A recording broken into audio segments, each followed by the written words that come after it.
दुनिया में 62 कंट्रीज़ हैं जिनकी इंतहाई स्मॉल पॉपुलेशन है, सिर्फ 3 मिलियन से भी कम। और इन 62 कंट्रीज़ में एक मुल्क है कतर, जिसकी अपने शहरियों की आबादी है 3,20,000 और 2.5 मिलियन टोटल वहाँ पर लोग रहते हैं, जिसमें आते हैं बहुत सारे लेबर वर्क वीज़े पे काम करने के लिए कतर में।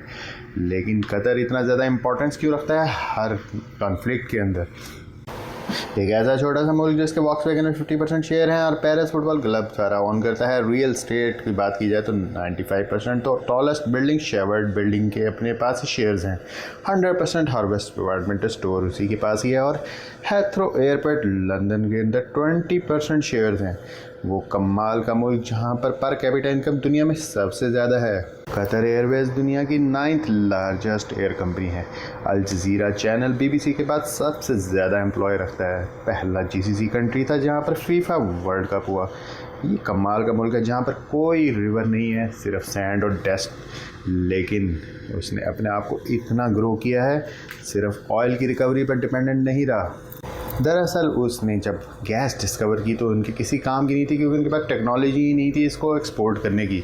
लेकिन जनाब दिन रात पैसा खर्च करने के बाद उन्होंने पता लगा लिया कि हम इसको कन्वर्ट कर सकते हैं LNG में, जो कि लिक्विड में शेप में होगी, और इसके बाद हम इसे एक्सपोर्ट कर सकते हैं। 1600 टाइम्स उन्होंने उसे रिड्यूस कर दिया उसके साइज़ से, और उसके बाद हो गई कतर की किस्मत चेंज।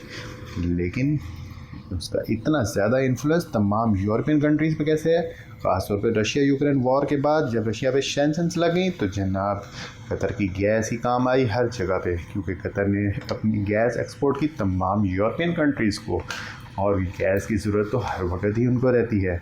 उसके अलावा यमन कन्फ्लिक्ट, ईरान कन्फ्लिक्ट और इसी तरह और बहुत सारे कन्फ्लिक्ट्स में भी कतर का ही नाम लिया जाता है, क्योंकि उसकी पॉलिसी बड़ी सिंपल है कि वो करेगा हर किसी के साथ दोस्ती भी, क्योंकि चाहे वो अमेरिका हो।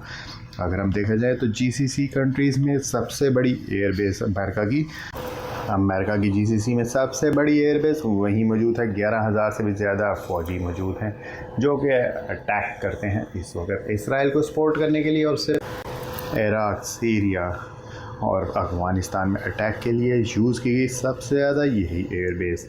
तो कैसे कॉन्फ्लिक्ट इनके ख़िलाफ़ हो सकता है? इसीलिए कतर होता है हर जगह पे सपोर्टिव।